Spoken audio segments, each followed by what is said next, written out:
Bethany Waldron, and I am originally from Minnesota. I remember being in high school playing Pictionary with some friends, and I had to draw a mosque, and I said, "What is a mosque?" Didn't even know what it was. Okay. And so my friends explained it to me, and so that's the first time I had ever heard of Islam. It didn't really explore becoming Muslim until after I got married. And it's really funny because my husband never brought up the topic of Islam to me. He only talked about it with me if I brought it up to him and asked him. But when I moved to Minneapolis, he called all of his friends and said, "Have your wife call my wife so she can start meeting people," right? Okay. And so I started meeting a lot of sisters who had reverted to Islam. And I started going to Quran study and just learning about it. And when I would go to Islamic events, I would cover my hair out of respect. And I remember I came home one day from Quran study and I told my husband, "I think I want to become Muslim." And he said no. He said, "You know, what if we, God forbid, got divorced or I died, or would you still want to be Muslim?" You know, he was very wise, mashallah. The second time I came to him and I told him, and he, you know, pretty much was very strongly debating it with me. You know, and it was, in retrospect, it was very wise. A lot of people would think, "Oh, haram, you know, you should have given her shahada right then and there." But he knew what he was doing, you know. He wanted to make sure I was really soul searching. But my favorite part of church was when we would turn to each other and say, "Peace be upon," and then "Peace be upon you," you'd shake hands or hug. That was my favorite part of church, right? And so when I started learning about Islam and I started learning that, you know, you're required to say Assalamu alaikum, wa alaikum salam. Even if a tree comes between you and another believer, you're walking together and a tree, you're supposed to say Assalamu alaikum again. And that was really, really a big deal for me. I thought any religion that requires you to wish peace on each other so much is a beautiful thing, right? One day my husband came in the room, I was crying. And he said, "Why are you crying?" And I said, "You know, if God just came right now and told me what to believe, I would do it like that," right?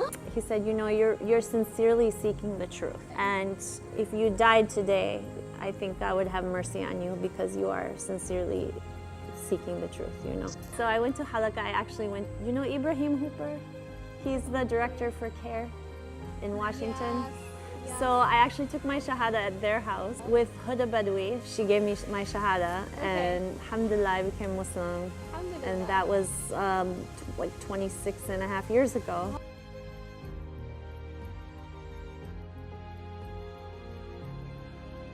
There was some like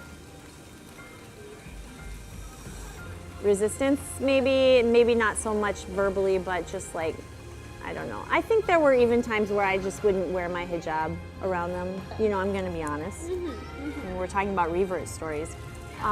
So there were moments of weakness that I compromised my beliefs and stuff to try to make them more comfortable. And there were times when I would like, give them maybe a Quran, and some of them kept it, and some of them said, "You know, I've got my ways and you've got yours, and let's just agree to disagree," or whatever, and that's fine too. Just like the Prophet ﷺ said, you know, your spirituality has peaks and valleys, and that's very true, and that's just the way it is, so there's no shame in that.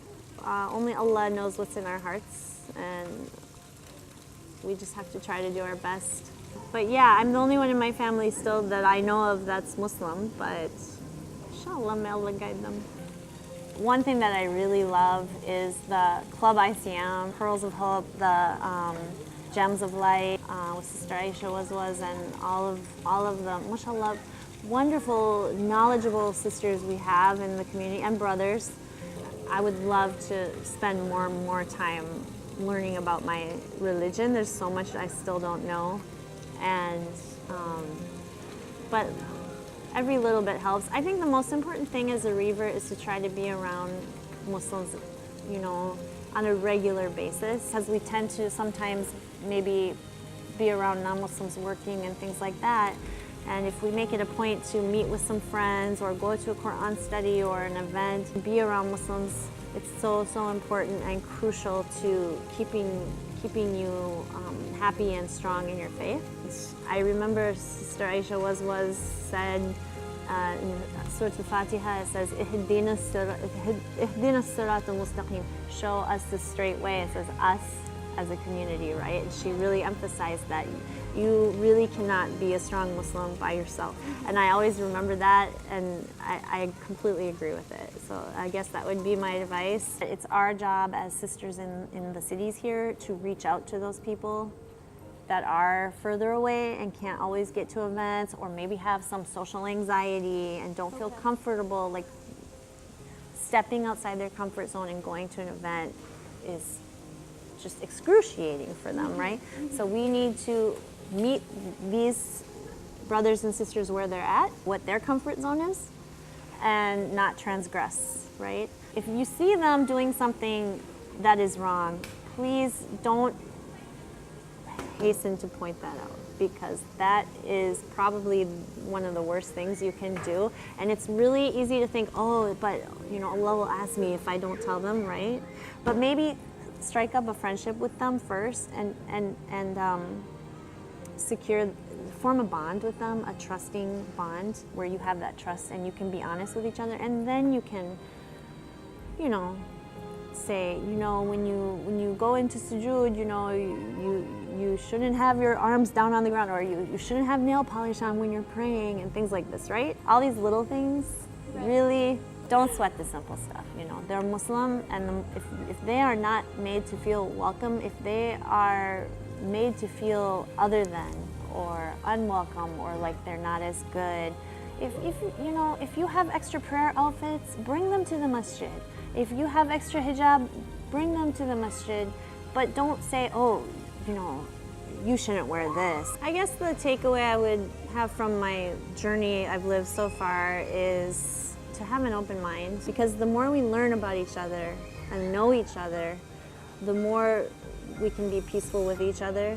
And I mean, that's what Allah wants in the end anyway, whether you're Christian, Jewish, Muslim, Buddhist, whatever.